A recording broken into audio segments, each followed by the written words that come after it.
E para falar um pouquinho sobre proibição dos implantes hormonais. Eu digo falar um pouquinho porque o assunto com certeza é muito extenso. Está aqui conosco o doutor Marcos Marcel, ele é cirurgião plástico, participa toda semana, você já acompanha aqui junto com a gente no Saúde em Pauta.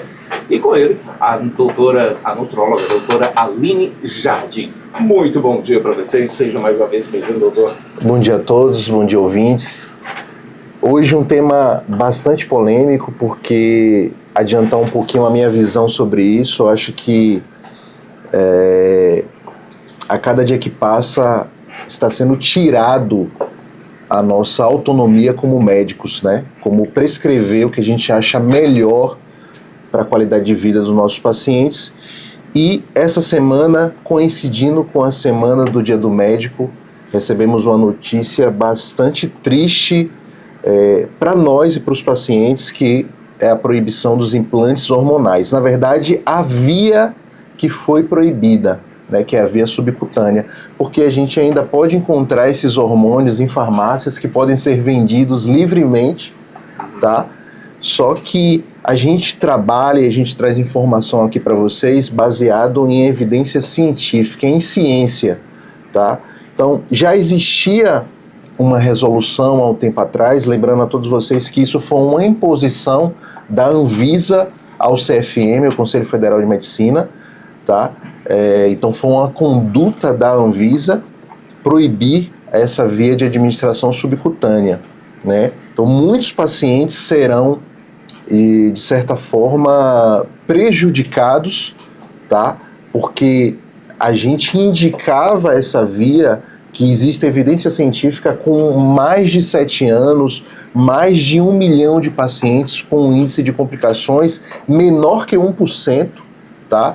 Então existem trabalhos que indicam que essa complicação uma das complicações mais relatadas não era nenhum efeito colateral desse implante hormonal, sim a própria extrusão desse implante, que também é conhecido aí mundo afora como chip da beleza, como pallets, tá? Então a gente vem falar um pouquinho para vocês e esclarecer para a população o que é que está acontecendo, né, André? Uhum. Mas, doutor, por que exatamente a Anvisa proibiu esse implante hormonal? Doutor Marcos, doutora Aline, bom dia. O que acontece, André? Já existia uma resolução do CFM 2333/23, que o CFM ele contraindica a utilização de terapia hormonal. Ele em nenhum momento ele cita o implante hormonal, ele contraindica a terapia hormonal para fins estéticos, ganho de massa muscular e performance atlética. Por isso que existe o doping, tá? Então, o que aconteceu? Começaram muitos relatos de alguns efeitos colaterais sem nexo de causalidade, ou seja, causa-efeito, e isso começou a ser enviado para várias sociedades, né, que entraram com um pedido de suspensão dessa via, mas esqueceram que existem outras vias. Por exemplo, existe uma via que a gente utiliza muito, que é a via oral, que é uma via de absorção errática, tá? O que é isso? Ela passa pela metabolização hepática e já está provado que isso aumenta de 2 a 3 vezes, por exemplo, a incidência de fenômenos tromboembólicos.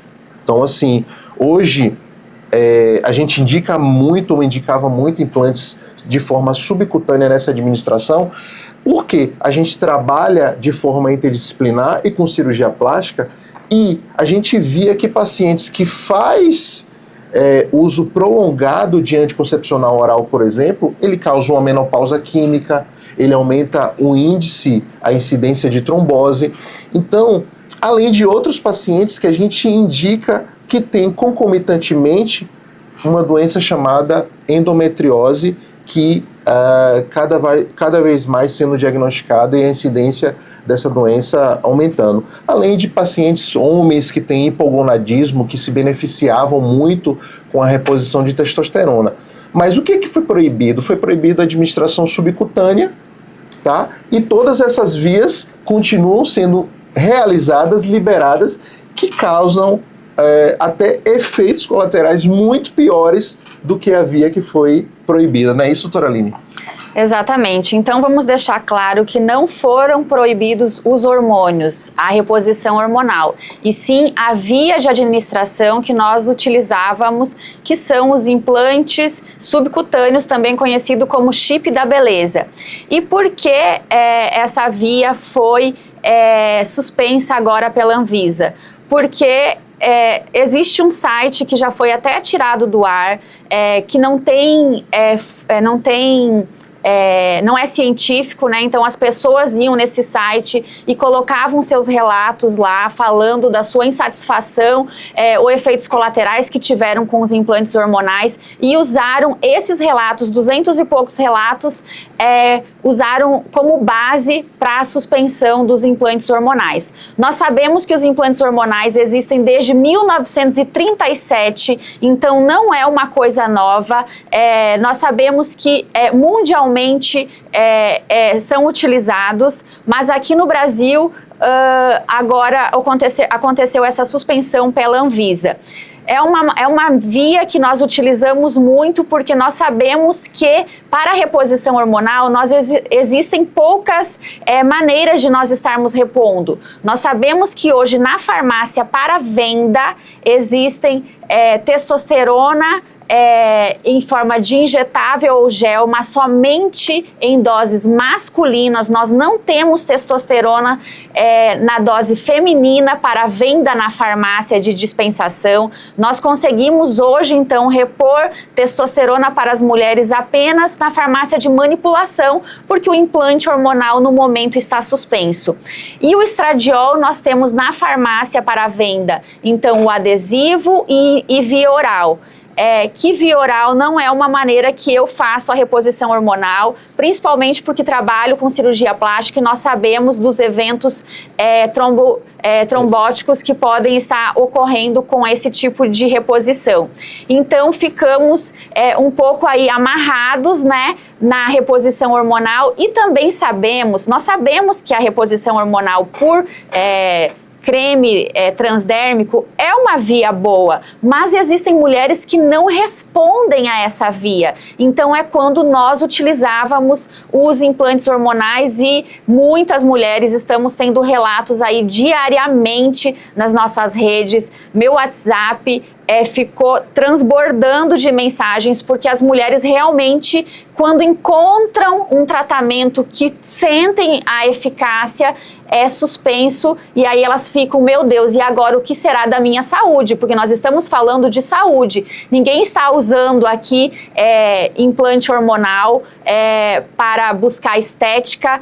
Todos os implantes que nós utilizamos têm CID, tem o número da doença para nós solicitarmos para a farmácia de manipulação esse implante. Então, nós não trabalhamos com estoque, nós não trabalhávamos com nada disso. Todos os implantes eram solicitados, as pacientes entregavam CPF, endereço, e lá estava o CID da doença, porque nós estávamos colocando aquele implante naquela paciente. Então, quando nós trabalhamos com fundamento científico, quando nós trabalhamos com diagnóstico, as coisas ficam mais seguras. Talvez o CFM, todos os médicos que estão lutando contra os implantes hormonais, a Anvisa devia lutar contra as pessoas que indicam sem indicação clínica, sem uma doença que está indicando aquele implante. E também nós sabemos que existem não médicos fazendo também a indicação de implante, e isso sim deve ser combatido. E não uma via que existem muitos estudos mostrando sua eficácia. Lembrando que, só te interrompendo, André, lembrando que doutora Aline falou que os implantes eles são utilizados desde 1937 e eles foram validados pelo FDA, que é o órgão máximo mundial, em 1972. Então, desde a década de 70, esses implantes são utilizados, e o maior cientista, que é brasileiro, é o Elcimar Coutinho, mais de 50 anos utilizando esses implantes, foi premiado em todo o mundo. Inclusive, eu tenho uma familiar que utilizou no início da adolescência para tratamento de ovários policísticos, tem um outro tipo de hormônio. Então, assim, a gente tem que esclarecer para a população que esse tipo de proibição, ele tira totalmente e viola a autonomia do médico, porque o CFM ele é um órgão independente e isso foi uma imposição da Agência Nacional de Vigilância. De forma equivocada, ao meu ver, porque a gente tem evidência científica provando que os implantes hormonais pela via subcutânea, ele tem um índice de efeito colateral menor que 1%, isso em mais de 7 anos e avaliado mais de 1 milhão de pacientes, tá? E a gente está com muito receio dos pacientes que têm CID, que é doença, como endometriose, hipogonadismo, né, que é o déficit de testosterona, principalmente em homens, adenomiose, são mulheres que se beneficiavam muito desse tratamento e tinham melhorado, além da própria menopausa, que há uma queda hormonal muito importante, e isso impactava muito até nos resultados da própria cirurgia plástica, porque a gente mudava a composição, a gente resgatava essa paciente que tinha 60 anos de idade, muitas vezes 10, 15 anos. E para esses pacientes, doutor, qual o impacto principal dessa decisão da Anvisa? Exatamente. Nesse tratamento? Porque a partir de agora, esse tratamento que vem sendo feito há décadas, não vai mais poder ser utilizado por... Exatamente, André. O que acontece? Tudo isso que eu te falei, né? E a gente agora vai ter que procurar as outras vias que, como a doutora Aline falou, não tem uma efetividade tão comprovada, uma eficácia tão comprovada, além dos efeitos colaterais que são piores. Por exemplo, hormônios por via oral tem um efeito de primeira passagem, né? Uma absorção errática, passa pela metabolização hepática e está provado que aumenta de 2 a 3 vezes eventos tromboembólicos. Imagine você realizar uma cirurgia plástica e você, no pós-operatório, desenvolver uma trombose por conta de um hormônio que não pôde ser suspenso porque a paciente era portadora de uma endometriose que não podia ficar sem sua medicação. Então, olha, aí que começam as contradições da sua proibição. Então, o que é que a gente está fazendo? A gente está levantando literatura e evidência científica para a gente levar para esse órgão para provar que isso foi uma decisão totalmente equivocada, não é isso, doutora? Exato. Espero que sim. Porque nós temos muitos estudos científicos mostrando a eficácia, né, contradizendo o que eles colocaram, e o que nos deixa muito preocupado é o seguinte, que hoje em dia nós sabemos que existem mulheres que fazem reposição hormonal da forma errada. Por exemplo, com testosterona injetável. Nós sabemos que não existe testosterona injetável para mulheres. Nós sabemos que a dose é suprafisiológica e aí sim existe riscos. Nós sabemos também que hoje nas academias as pessoas utilizam hormônios anabólicos também sem prescrição médica, comprando do personal, comprando de não sei quem que vende. E aí o que chegam para nós são as complicações. Né? Então, quando se suspendem maneiras que nós podemos repor, que tem evidência científica, aí fica muito mais fácil as pessoas começarem a utilizar hormônios de maneiras errôneas, que podem sim estar tendo efeitos colaterais gravíssimos. Em relação aos benefícios que todo ser humano tem quando vai fazer, em principal a mulher, em relação à reposição hormonal, com essa proibição dos implantes hormonais e também como fica e como isso pode impactar, já que vocês falaram aqui sobre outros tratamentos que vêm junto com tudo isso, quais seriam esses tratamentos que também? Os tratamentos alternativos, como a doutora Aline já falou, o próprio hormônio por via oral, o transdérmico adesivo, só que a literatura diz que não tem uma eficácia tão importante quanto os implantes de forma subcutânea. Por quê? De forma pejorativa, isso tudo começou quando começou a chamar os pallets ou os implantes hormonais de chips da beleza, né? principalmente durante a pandemia e pós-pandemia.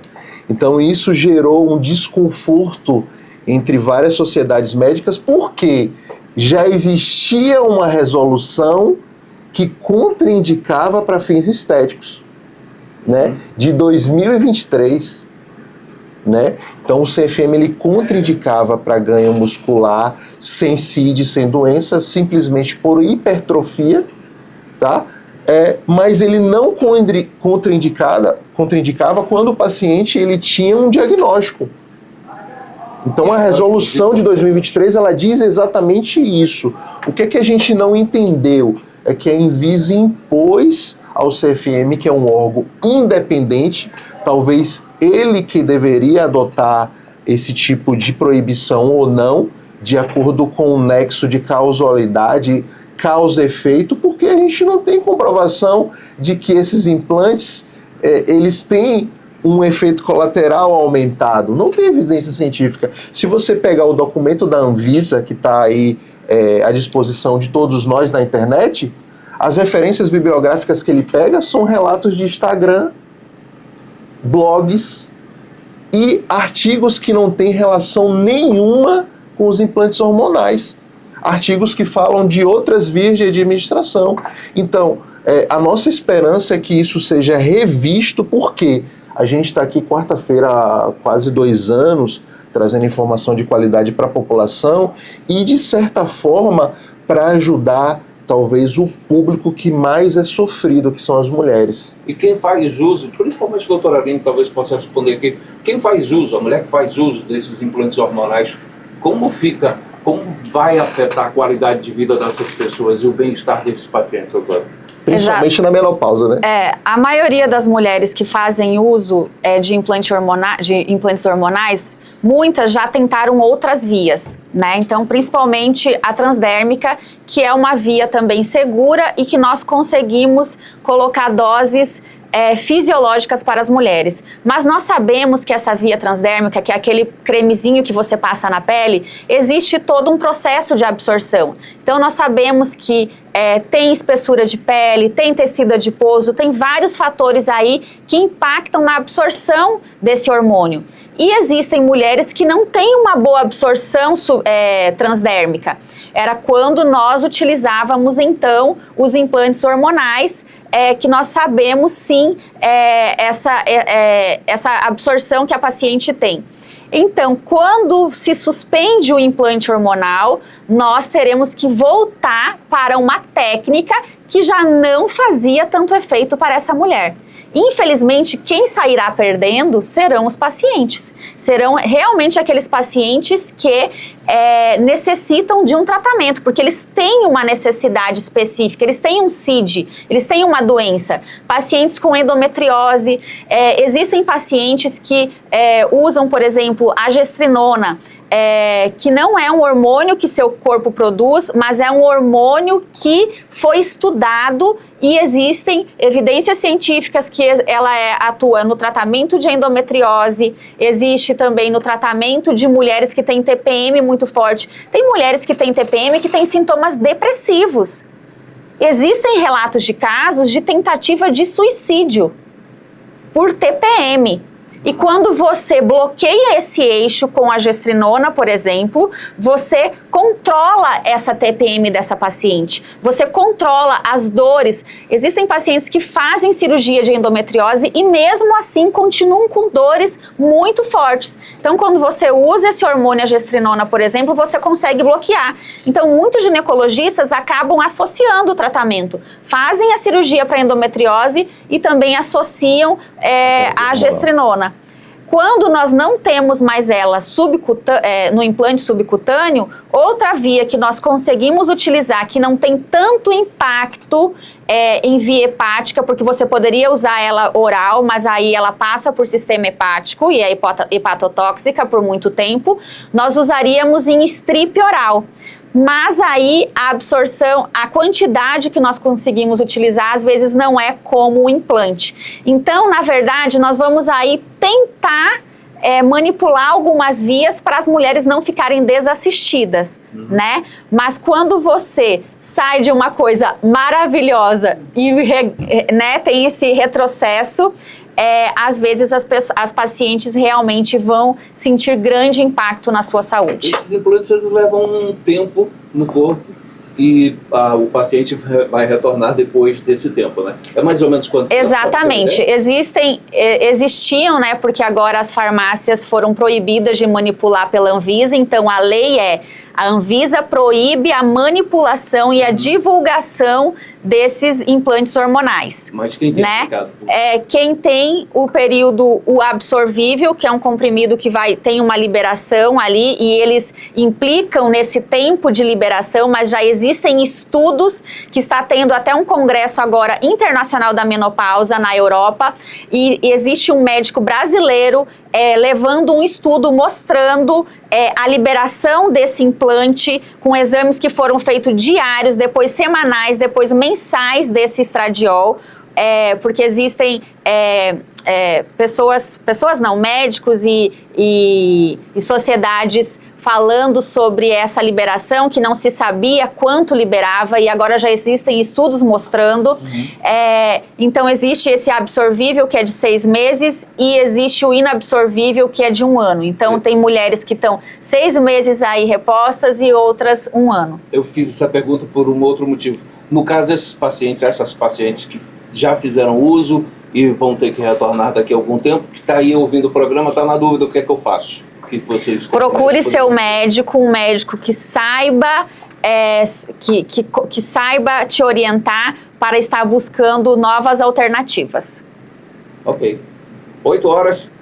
Infelizmente chegamos ao final. Como eu disse logo desde o início, é um assunto que tem muita coisa ainda a ser discutida, muita coisa a ser trazida para os nossos ouvintes, principalmente para os pacientes que fazem uso dos implantes hormonais.